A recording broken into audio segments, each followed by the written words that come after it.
드디어 한상재와 함께하는 인리뉴스가 방송됩니다.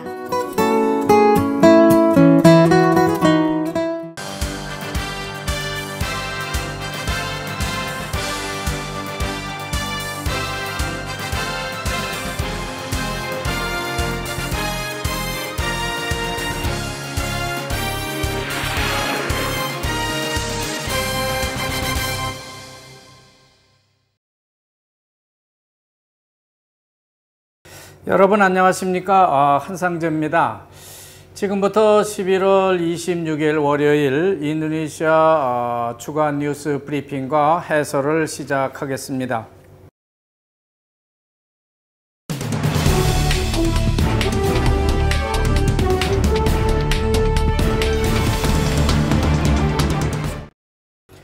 (11월에) 들어서면서 2주 동안 자카르타를 비롯한 땅그랑, 버카시, 보거르, 데폭 등에서 연쇄적으로 4건의 살인사건이 발생했는데 경찰의 수사에 나서고 있습니다. 자카르타 위성도시 연쇄 살인사건으로 모두 이 사건으로 인해서 7명이 사망했는데요. 경찰은 8명의 용의자를 체포를 하고 조사를 벌이고 있습니다.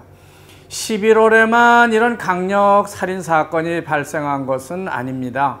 2018년 2월부터 시작된 인도네시아 강력 사건은요, 모두 9건이 연쇄적으로 발생하고 있다고 보도하고 있는데 문제가 있습니다. 대부분의 사건 원인을 보면요, 강도라든지 도적, 그리고 부부 내외 간의 돈 문제, 또는 감정 악화, 자식과 부모 간의 돈 문제, 혹은 비즈니스 경쟁, 또 어떤 데는 팁을 적게 줬다 많이 줬다 하는 그런 부족 등의 문제 등으로 아주 사소한 문제가 이런 강력 사건으로 나타나고 있다는 겁니다. 전반적으로 인도네시아 경제가 나빠지면서 이런 사건이 줄을 잇고 있다는 분석이 나오고 있습니다. 우리 교민 사회도 실물 현지 경제가 그리 좋은 편은 아니기 때문에 서로를 배려하는 마음과 또 언어로 소통이 잘 이루어지면 좋겠다는 생각을 이런 기회에 해보게 됩니다. 지난주 월요일 신문을 보면요, 인도네시아 전국 주요 지역의 위생 실태를 보도하면서 자카르타를 비롯한 보거르, 버카시, 땅그랑, 데폭 등과 같은 위성 도시들도 매우 위생 상태가 심각한 수준이라는 것을 신문이 지적을 하고 있습니다. 따라서 예전에는 자카르타를 두고 동쪽의 여왕의 도시, 즉 코타라투라는 명칭을 얻은 바 있었는데, 지금은 그거는커녕 동쪽의 무덤, 즉 코타쿠브란이라는 소리를 듣고 있다는 평을 듣고 있습니다. 인도네시아는 평균 76%의 위생시설을 갖추고 있다고 전해지고 있는데요. 하지만 24%에 달하는 가옥들은 보면요, 아직도 위생 상태가, 위생시설이 아주 나쁘다고 하는 그런 지적이 나오고 있고, 배설물을 포함한 가정 쓰레기 중 일부를 강과 그리고 누출되고 있는 정화조에다가 버리고 있다는 지적을 하고 있는 것입니다. 그 결과 매년 15만 명이나 되는 어린이들이 그로 인한 질병으로 인해서 사망하고 있는데, 아직도 전체 인구의 4분의 1에 이르는 8,400만 명 이상이 아주 열악한 위생 상태에 놓여 있는 만큼 인도네시아의 위성시설 개선은 아주 시급하다고 하는 그런 지적을 하고 있는 겁니다. 마침내 아니스 바스웨단 자카르타 시장이 오는 12월 2일로 예정되어 있는 일명 212 동문회, 즉 빼아 두아 사투 두아 모나스 광장 군중 집회를 허가해 줬습니다. 2018년 12월 2일까지는 얼마 안 남았는데요. 지난 2016년 12월 2일 당시에 이슬람 전국 오르마스 단체들은 모나스 광장에 모여서 아홉 전 자카르타 시장의 퇴진을 외치면서 군중 집회를 연 바 있습니다. 마치 2016년 박근혜 대통령 탄핵 당시 광화문 촛불 집회와 아주 비슷한 형태의 군중 집회가 모나스 광장에서 있었던 겁니다. 그것을 인도네시아 사람들은 리우니 두아 사투 두아, 즉 212 동문회 집회라고 부르고 있는 것이죠. 어쨌든 간에 인도네시아는 오는 12월 2일 다시금 212 이슬람 단체 군중 집회를 열 계획을 갖고 있습니다. 다음은 외신인데요. 미국을 향해서 북상하고 있는 중미의 수천만 난민들이 멕시코에서 미국으로 가는 트럭에 올라타는 사진이 일면 톱 기사로 인도네시아에 전해지고 있습니다. 주로 중미의 혼두라스라든지 과테말라, 하이티, 그리고 엘살바도르 사람들이라고 하는데요. 그들은 박해와 가난 그리고 폭력을 피해서 미국으로 이민을 가는 사람들이라고 합니다. 물론 트럼프 미국 대통령은 이 블루 웨이브 물결을 강력히 반대하고는 있습니다. 그렇지만 미국 민주당과 일부 중남미 출신 미국인들은요, 이들의 이동에 대해서 아주 관대한 입장을 보이고 있다는 보도도 있습니다. 이런 난민들의 이동에 대해서 우리나라하고 아세안 국가들도 보면요, 이율배반적인 반응이 나타나고 있는 걸 볼 수 있습니다. 바로 제주도 중동 난민 입국과 미얀마 로힝아 난민의 인도네시아 입국을 보는 찬반 여론이라고 볼 수 있는 것이죠. 말로는 인도네시아나 말레이시아 이슬람들도 인도적 지원을 해야 한다고 말하고는 있지만은 구체적으로 그들의 입국과 향후 정착에 대해서는 입을 다물고 있기 때문에 우리나라 제주도를 입국한 중동 사람들과 아주 흡사하다는 말을 드리지 않을 수 없습니다.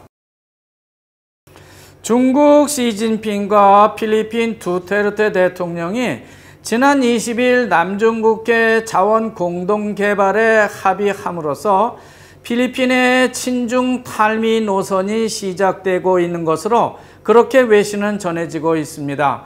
중국과 필리핀 정부가 지금 분쟁 지역으로 최대 갈등을 빚고 있는 일명 스카보로 암초 일대에서 원유와 가스를 공동 개발하자는 등 총 29개에 달하는 프로젝트에 대해서 협약을 체결했기 때문입니다. 특히 마닐라 인근에 있는 옛 미군 기지에 중국 기업 전용 공단을 세우자는 계획과 중국의 1대1로에 필리핀이 적극 참여하겠다고 하는 것은 한마디로 말해서 중국에 필리핀이 손을 들어준 것이라고 해석될 수 있겠습니다. 지금까지 남중국해 문제는 아세안 어느 나라보다도 필리핀이 앞장서서 중국과 대결 구도를 가져왔다고 볼 수 있겠습니다. 그런 필리핀이 중국과 이제는 손을 잡겠다고 하는 것인데요. 이것은 참으로 중요한 문제가 아닐 수 없습니다. 또 아세안의 앞날도 그리 밝지 않다는 것을 의미하고 있습니다. 물론 필리핀의 국익을 위해서는 어쩔 수 없는 선택을 한 것이라고 말할 수는 있겠지만은 베트남이라든지 말레이시아 혹은 브루나이, 인도네시아 같은 나라들은 말할 것도 없고요. 인도 퍼시픽 라인에 서고 있는 일본과 싱가포르, 미국, 호주 내지는 인도 같은 나라들은 외교적 배신감을 필리핀에 느꼈을 것으로 보여지고 있습니다. 뭔가 동남아시아의 앞날이 그리 순탄치 않을 것 같다는 느낌을 여기에서 보여주고 있는 겁니다. 어쨌든 중국과 필리핀이 협약을 마친 상태이기 때문에 이제부터 미국을 비롯한 인도 퍼시픽 라인 참여 국가들의 대응책이 나올 것으로 생각되고요.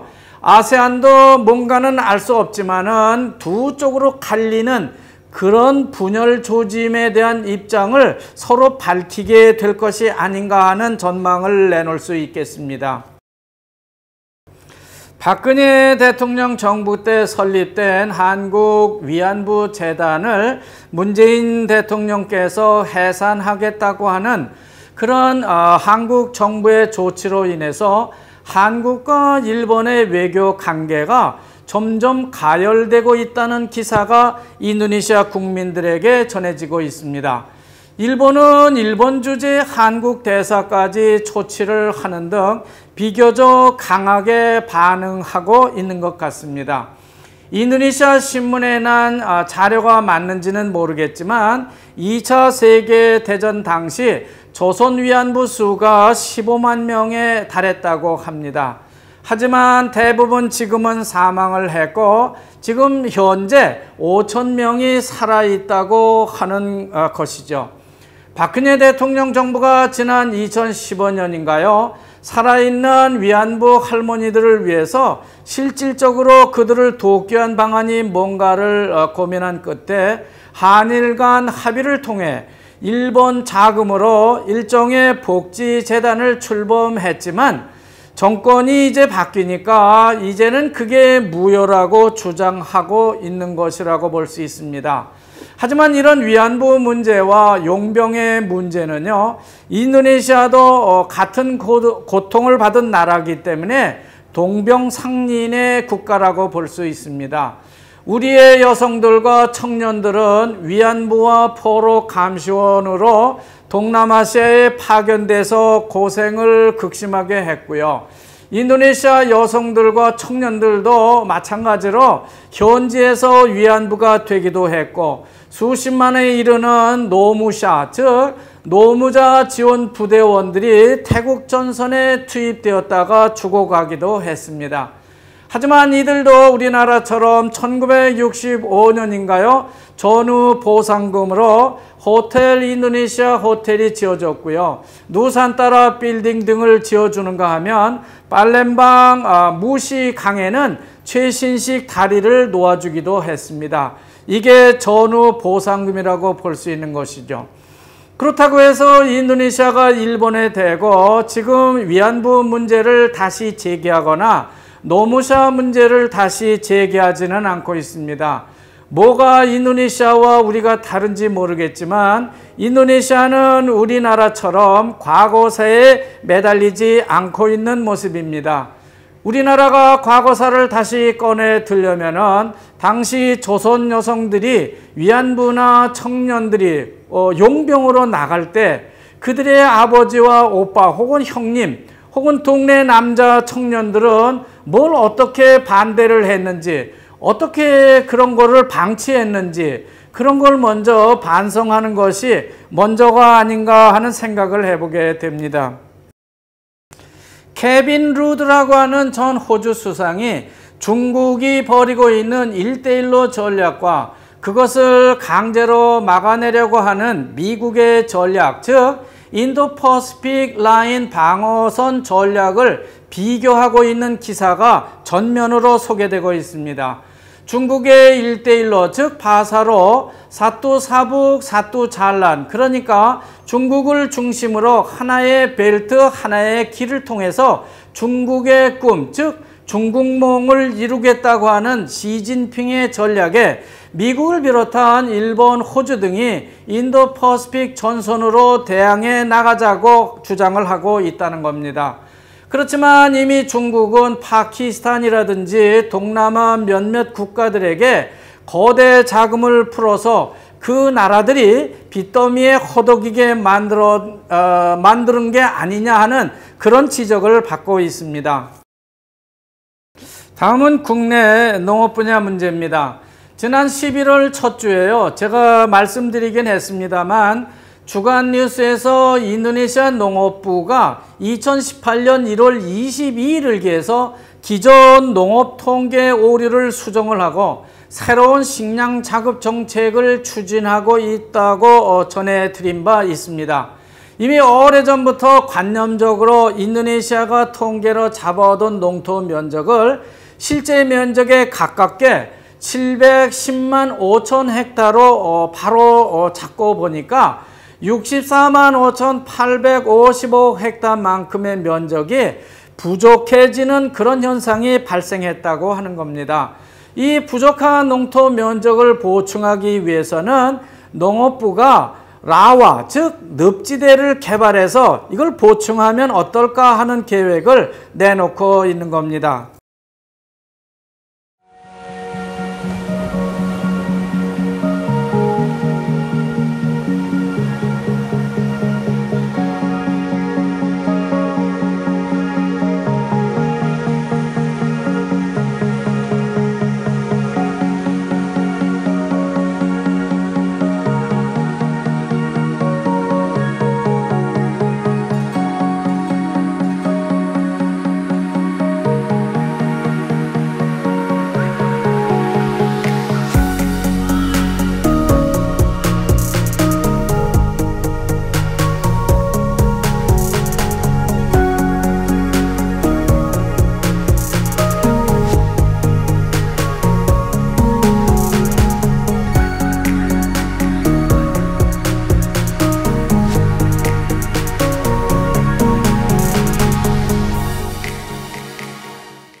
인도네시아 정부는 풍력과 태양광 에너지로 대표되는 신재생 에너지 사업의 경우 전국 1000개의 작은 섬부터 개발해 주는 것이 좋겠다는 신재생 에너지 개발 전략을 발표해서 주목을 받고 있습니다. 오는 2025년까지 ESDM 무와 독일이 협력을 해서 23% 정도의 신재생 에너지 목표를 달성하겠다고 하는 의지도 분명히 하고 있습니다. 지난주에는 유니버시티 인도네시아 공과대학의 태양광 에너지 일체형 즉 솔라 홈 시스템을 소개드린 바 있습니다만 조코위 대통령 정부는 최근 신재생 에너지 개발에 부쩍 공을 들이는 그런 정책이 많이 소개되고 있어서 우리도 여기에 참여를 할 필요가 있겠다 하는 그런 생각을 해보게 됩니다. 오는 2025년이 되면은 자바 앞바다에 있는 바닷물이 하이 로타리까지 들어올 것이라고 하는 UN 경고에 대해서 아니스 바스웨단 자카르타 시장은 거기에 충분히 대비하고 있다고 답변을 하고 있습니다. 2025년이면요 앞으로 6년밖에 남지 않았기 때문에 지금 그레이트 월이라고 하는 콘크리트 방벽을 건설하고 있다고 이렇게 바스웨단이 말을 하고 있는 겁니다. 지난주 일요일 아침에 족자카르타 보로부두르 사원에 약 10,000여 명이 모여서 보로부두르 마라톤 대회가 있었습니다. 그리고 화요일은 이슬람 창시자의 탄생 기념일로 법정 공휴일이었지만은 보고르의 한 사원에서는 감사의 기도와 또 다른 나라 이슬람들과 인도네시아 무슬림이 좀 차원이 다르지 않냐는 그런 차원의 이슬람을 시인하는 그런 대회가 있었다고 전해지고 있습니다. 한편 자카르타 한인연합교회는 기존 예배당 옆에 비전센터라고 하는 4층짜리 건물을 신축하고요. 입당식을 가졌다고 전해왔습니다. 이 비전센터는 교민 여러분의 활동 공간으로도 개방을 하게 된다고 합니다. 시내에서 가깝고 멀리 가지 않고도 크고 작은 교민들의 체육 활동이나 문화 활동을 여기서 할 수 있게 된 것입니다. 사실 지난주에 있었던 싱가포르 아세안 플러스 3개국 그리고 파푸아뉴기니 에이펙 정상회담 결과에 대해서도 좀 더 아세안과 인도네시아 입장에서 본 결과를 교민 여러분께 전해드리는 것이 좋겠지만은 시간이 부족해서 다음 기회로 미루겠습니다. 다음에 기회가 되면은 자세히 인도네시아가 혹은 아세안이 어떻게 이 회담 결과를 해석하고 있는지 살펴보도록 하겠습니다. 그럼 이것으로 11월 26일 인도네시아 주간 뉴스 브리핑을 여기서 모두 마치겠습니다. 시청자 여러분 감사하고요. 다음 주 이 시간까지 안녕히 계십시오.